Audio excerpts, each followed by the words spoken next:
What is up, New York Giants fans? Thank you for tuning into another episode of Tommy's Takes. I'm your host, Tommy G. You could have been anywhere in the world, but you're here with me. And for that, thank you. Please like, subscribe, turn notifications on, drop some comments, let me know what you think. You could also catch me on Twitter at TommyG105. I'll be dropping the hottest Giants content all season long. And as always, thank you. Let's get right into it. Snoopy Bowl is over. The final tune-up is over. Unfortunately, the Giants could not pull it out today, but it was a very exciting game. Let's start from the top. Both teams came in 2-0. Jets elected to play most of their starters. Giants only played a few. You did see some of the starting wide receivers out there. Giants decided not to because they've been banged up. Unfortunately, that did not get any better in the game. So Jets get the ball first. First drive going after Aaron Robinson. Seemed to struggle again in coverage, but a forced fumble by Micah McFadden, who played a terrific game today, and a recovery by Austin Calitro. And I'll get to Austin Calitro later in the show. This guy was picked up in the offseason, and he has been around the ball in every preseason game. Big fan of his, Danbury's finest. Austin Calitro. We'll get to him, like I said, later in the show. But Giants dodge a bullet on the first drive. Some great linebacker play between McFadden and Austin Calitro. Giants then went 3 and out. Bad pass from Tyrod Taylor bounced in the dirt. Jets followed up with their own 3 and out. And the Giants were driving before a brutal interception by Tyrod Taylor. It was a play where he almost broke the line of scrimmage, scrambled out. Had Kenny Gallaudet sort of open on the left sideline and just threw it straight to the defender. It was a rough turnover for Taylor. When you're looking at your QB2 and your QB1 has been oft injured, you don't want to see that in the final tune-up. You want to see Taylor get out there, toss the ball around, look on point, have command of the offense, look good in the system, and he really didn't. That was kind of the start of a rough day for him. It was tough. It was a tough interception right at the linebacker. When you think about it, you always think, what is a quarterback thinking on a play like that, right? Like, where was he going with the ball? Maybe the receiver messed it up, but this one looked like it was directly towards the defender, and it gave a short field to the Jets. The defense did what they could. The short field got the Jets a field goal. I thought the defense held up pretty good on that one.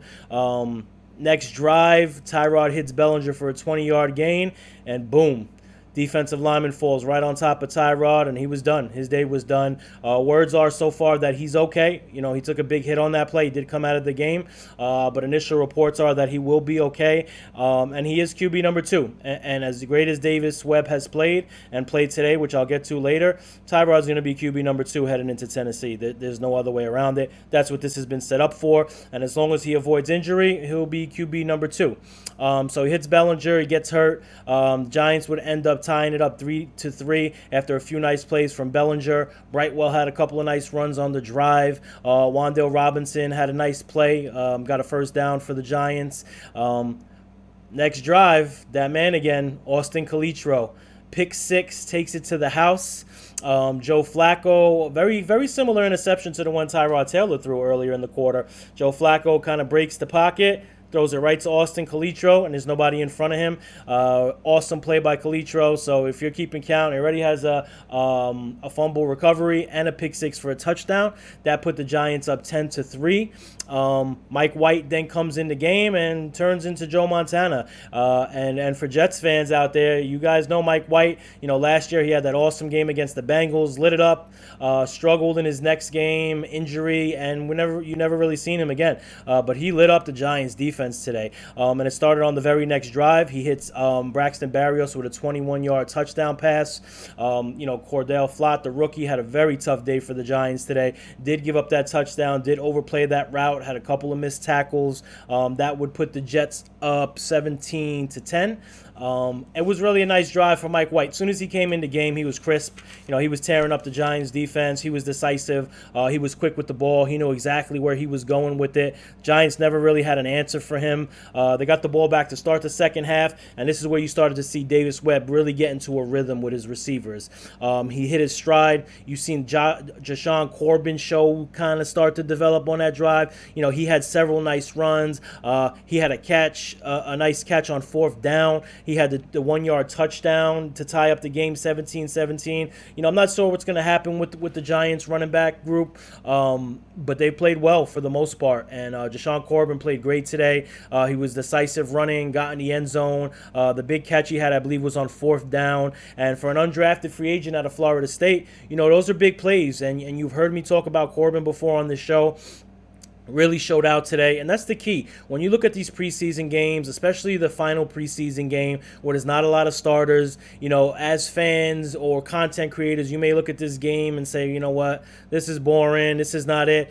But you have guys like, just say Deshaun Corbin, like this Deshaun Corbin, this is it for him. This could mean him moving his family, leaving, going to another place. So happy for the kid that he played well. I think he's probably more of a lock for the practice squad. I hope the Giants are able to tuck him away because he showed some great things today. So that was that drive. It would be all the scoring until the 4th quarter when Webb, once again in control of the offense, hits undrafted free agent tight end Austin Allen for an 18-yard touchdown up the left sideline, uncovered. Austin Allen is a fascinating player, 6'8", 6'9", undrafted free agent out of Nebraska. He looked good out there today as well. The whole tight end group did a really good job. I'll touch on that later in the show when I get to who helped their cause, who hurt their cause. But that was an awesome pass. That was an awesome catch that put the Giants up 24-17 at that point. Unfortunately, Mike White came right back down the field, hit Denzel Mims with a 29-yard touchdown pass to tie the game. It was 24-24. The Giants drive would stall, but kicker Ryan Santoso, who had a great game in himself, had a 49-yard field goal that gave the Giants a 27-14 lead.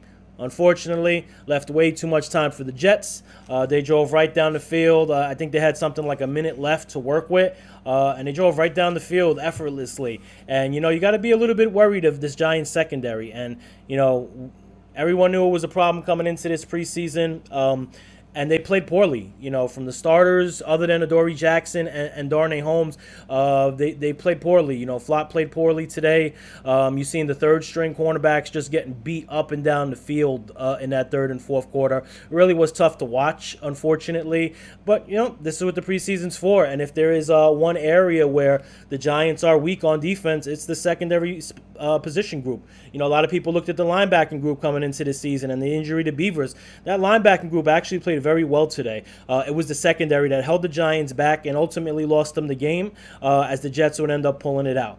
But it was a very exciting game. Unfortunately, it did not come without a price. Giants came out of the game more hurt than they already were, which was astonishing. I actually was going to put a list together of players that missed the game, and the list was almost off a half a page. So, but the injuries you had today, you had obviously Tyrod Taylor, looked like maybe his back, neck area slammed down on the ground. You had Daniel Bellinger also had a concussion, and you had listen, when you really look at it, it's remarkable because this Giants team has been decimated by injuries, and you may not have lost the critical players that you would hope not to lose, but it's really been astounding, the players that they've lost and the amount of players. And even in today's game, you're watching it, you're enjoying the game, and the Giants are playing well, they're moving the ball, and it's like, Tyrod goes down, Bellinger goes down.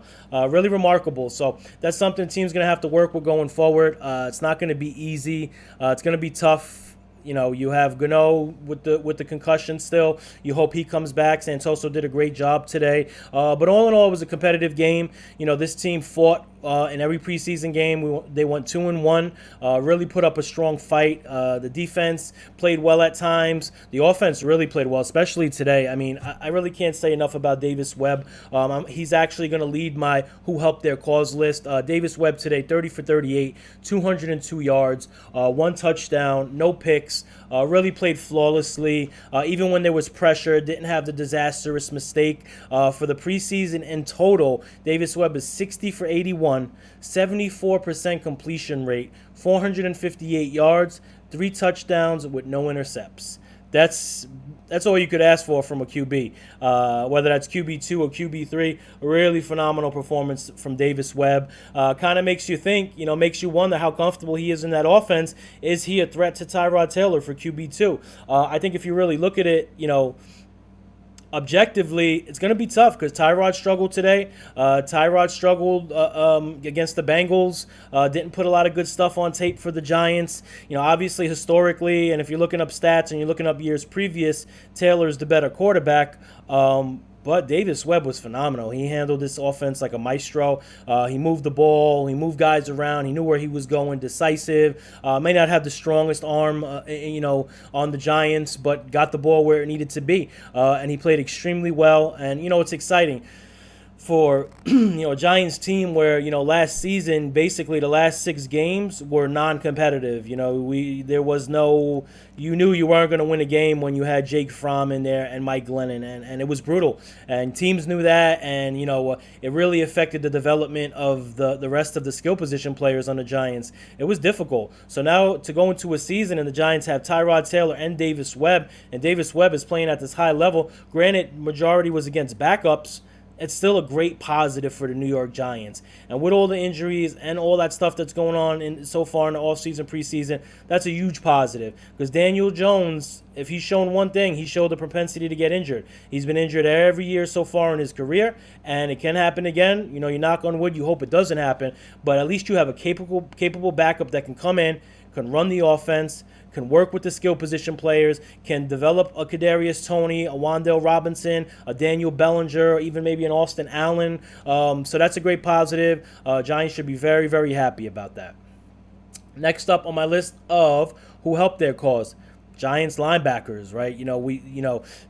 Giants fans like to talk about how bad the linebacking core has been, and hearkening back to the days of LT and Carl Banks and Harry Carson. This linebacking crew played very well today. It was highlighted by fifth-year pro Austin Calitro, as I mentioned earlier in the show. He had a pick six, tackle for a loss, fumble recovery, very active in the run game. You had Micah McFadden also played well, tackle for a loss, forced fumbles, shot the gap on several plays. A couple times he didn't get a chance to make the play, but he was right. He was in the right gap perfectly, stood out on film, and that's what you want to see from a young linebacking core that has some question marks. You have Blake Martinez, who did play some today. That was nice to see. He's coming back from the ACL injury. You lost Darian Beavers. You have Tay Crowder, who, in my opinion, is another question mark. Mr. Irrelevant has done a great job sticking on the team, but how great of a linebacker can he be? What is his ceiling? So Calitro, McFadden played well. Crowder actually had a couple plays, speaking of him.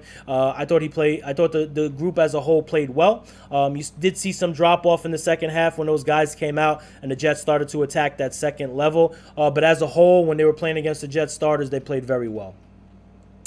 Going to swing over to the running back group now, and I've talked about this running back group for a while. You gotta really shout out running back coach, DeAndre Smith. He has done a phenomenal job with this group. And if you think, so you have Barkley as your starter, Matt Breida, which is kind of an interesting case because he's definitely the second string running back. Has been hurt, has not looked good when he was in there, but he's kind of keyed in at that second running back spot. And after that, it's every man for himself. And these kids have played very, very well. Whether it was, Jashawn Corbin today, who looked extremely good. He catching passes, receiving passes. You also had Gary Brightwell today, north and south. I love that about Gary Brightwell. He gets the ball. There's no wasted steps. There's no wasted movements. He's up and in, and he's in the hole. Didn't get a lot of touches, but I thought he played well. Antonio Williams, unfortunately, was the recipient of a huge hit by Quan Alexander. A really devastating hit. Ball popped out. It was a fumble. Giants luckily recovered it, but it was a big hit. Probably one of the biggest hits I've seen in a while. Antonio Williams, that was a tough one. But this group has played very well as a whole. Shout out to the offensive line while they struggled at some points today. There was some big holes that they opened up. So that's something to look forward to for the Giants. If the passing game comes out slow, you do have that running game. And I am excited to see Barkley behind the offensive line. Even though there's some issues there, you're hearing Shane Lemieux might not be back for a long time. He was in a walking boot on a scooter. You're hearing some of that stuff. So not good. Next, I'm going to go Trenton Thompson, the backup safety. So Giants, cut Andrew Adams earlier in the week. It was a move that surprised a lot of us because he does bring that veteran experience. He is a solid player, but that told you that Dane Belton's probably going to be back soon. And, Trenton Thompson, as an undrafted free agent, he made some nice plays out there today, and he hits with some pop. I noticed that today when I was watching it, and I was like, who's that guy? And Trenton Thompson could hit. So curious to see if maybe he slides into that 53-man or he gets tucked away on the practice squad. But either way, he made some nice pops out there versus the Jets. Next, I'm going to go Quincy Roche. Again, he's another player that pops on film. He made several plays, several almost plays, almost had a sack, just missed it. Tough to block. I believe that there was a blatant hold on the Jets' game-winning touchdown on Roche. Clearly beat his guy, and the left tackle just body slammed him to the ground while the quarterback escaped the pocket. So Roche played a good game. It's going to be very interesting between him and Zimenez to see who makes the 53-man, who goes where, and what happens. But Roche has played very well last year. So excited to see what happens there this week. And my next player is Ryan Santoso. He had 2 field goals today, 36 yards and 49 yards. Whenever he's been called on, he's hit his kicks. There's no question about that. And to have a backup kicker is crucial. And the Giants seen that firsthand with Graham Gano as he suffered a concussion. It seems like he's going to be back for week 1. But typically, in some cases, you don't know. You don't know if a kicker's, trying to make a tackle and blows an ACL or breaks an ankle out there. So nice to have a kicker that can make longer field goals. The 49-yarder gave the Giants the temporary lead today, which they would eventually relinquish. Now we're going to go through who hurt their cause today. And unfortunately, in preseason games, some mistakes could be killers for some of these players. Fortunately, for some of the players I'm going to mention, they're going to make the roster anyways because of the Giants' depth issues, but I was not impressed with the Giants' secondary at all today. Aaron Robinson, right away off the bat, the first couple drives, Jets went after him, got some completions. Cordell Flott, the rookie out of LSU, missed several tackles, gave up the touchdown to Braxton Berrios. Looks like he overplayed the route on that, which, you know what, and I was just mentioning this on Twitter, cornerback might very well, other than quarterback, be the toughest position for a rookie to learn and get down packed. And I'm not going to get on Flott for that. He's been hurt, hasn't had a lot of reps, but looked brutal today. I think I counted 3 missed tackles, all arm tackles. Basically tackling with his arms, not putting his body in there. Then gave up the touchdown. So Giants secondary was not impressive. The third string secondary was even worse. Jets had their way with them. So not good to see that.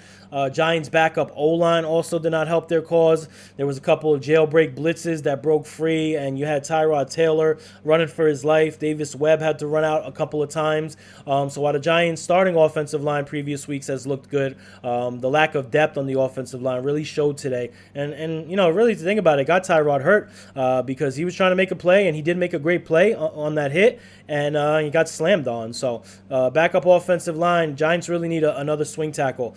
I don't know where they're going to get one on short notice. I don't know how they're going to make a move, but Giants need another swing tackle, maybe 2. Honestly, that's how bad the backups were today. All right. Antonio Williams, the only reason I'm putting him on this list is because I don't think he showed a lot in the preseason, and unfortunately his one highlight play today was getting absolutely obliterated. No knock to him as a player. That was a devastating hit. Most running backs would have coughed up the ball there, but just hasn't shown enough, and I think he could very well be the odd man out. I think you're going to see when the cuts come, Antonio Williams is probably going to be the guy that's on the outside looking in. My next player, and we've discussed them on the show before. I've discussed them on Twitter before. It's a topic that gets brought up often with Giants fans. One side of the fence, other side of the fence. You have Kenny Gallaudet. So I don't remember how many reps he had today. I think he had like 15 reps, no receptions. There is a play out there where it looks like he's avoiding blocking somebody, but there has been some info that's come out. It's an RPO. He's not really supposed to engage on that play. I don't care. I really don't care. Throw that play out the window. He had no impact at all today. He's a $72 million receiver. Hasn't impacted any preseason game so far. Hasn't looked good in training camp. Didn't look good in the blue-white scrimmage. Didn't do much last season. He had the temper tantrum on the sidelines in Washington. He had a couple of passes he dogged at the end of the year, didn't dive for. Me personally, I've had enough. You know what? If he turns it around this season, more power to him. There's plenty of Giants fans rooting for him. But for a $72 million receiver to not make any impact in training camp, in 3 preseason games, you're playing against backups at some points. This guy should have made an impact. This guy should have had a couple catches. Show these young receivers the way. Show them how to make plays. Show them how to be a professional. Show them how to get ready and get in the game and apply what you've learned in practice in a game. But he's out there making no impact. Giants can't cut him. Nobody's going to trade for him. I didn't think he looked engaged again today. I kept my eye on him. And I know that's hard to put on an individual when you say he doesn't look engaged. He looks disengaged. He doesn't look interested. Guy just doesn't look interested and hasn't looked interested. And for the people that are saying it's just preseason, it's just practice, wait till the regular season. You've seen it in the regular season last year. Granted, we had a terrible offense, but you've seen him in the regular season last year. Didn't play well, got hurt. Came back, looked disengaged. Yes, we had the quarterback issues, and it's really hard to blame someone for being disengaged, but you are a $72 million number 1 receiver of the New York Football Giants. You cannot go out there and dog it like that. You have to show some effort. You have to show some pride in that blue, and you have to make some plays. And it's going to get tough for him quick if he doesn't get into this regular season and turn things around. So, KG, you're on my Who Hurt Their Cause list today. Next up, won't be a surprise to any of my followers or fans of the show, Darius Slayton. Unfortunately, today was a tough day for Slayton. He had, I believe it was 2 targets. Neither throw was good. I don't think either throw was really catchable, but he didn't have a chance to do much. It was really his last opportunity. He's been hurt this preseason. I don't think he makes the 53-man. I think the Giants go with a combination of Sills, Bachman, and Richie James, but really unfortunate for Slayton. But he's had his opportunities. He had his opportunities last regular season, when Tony was out and Gallaudet was out and everyone was out, and he just was the invisible man. So the 2 receivers there really hurt their cause today. Obviously, Gallaudet's not going anywhere. Financially, it would be a disaster to cut Gallaudet right now. So he will be on the team, but really tough for those 2 wide receivers today. Next up, right? So preseason game number 3 is over. I know a lot of you are asking, what's next, right? What's the next step in this process for the Giants? What's next on the list is Tuesday by 4 p.m. They got to cut down to the 53-man. Not going to be easy, but every team goes through it. You're going to see some tough choices made. I'm sure a lot of you out there have developed some favorites watching the preseason games, whether that's a Sills Army or whether it's Bachman or, Jashawn Corbin. It's been some great players out there for us this preseason for the Giants. So that would be the next key. 4 p.m. Tuesday, cut down to the 53. After that, Giants go into Tennessee as an underdog. You hope that they get healthy. Really some tough injuries so far for the Giants. Several starters out right now. Fortunately for the Giants, doesn't seem like any of them are long-term, especially Kayvon Thibodeau. Doesn't look like the Tyrod Taylor injury was all too bad. You do have the Lemieux injury that looks like it might be long-term. But we have the starting right tackle, starting left tackle, and the starting quarterback and running back. So this offense should have no excuses. It's time to get busy for them. It really, last year was a disaster. This year they have a better offensive coach, better offensive coordinator. So, you're looking for them to go into Tennessee, get some points on the board. Not too concerned about win or loss. Get some points on the board. Play well, move the chains, get some first downs. Hopefully you get some guys healthy before then. But that's it for the show today. Thank you for tuning in.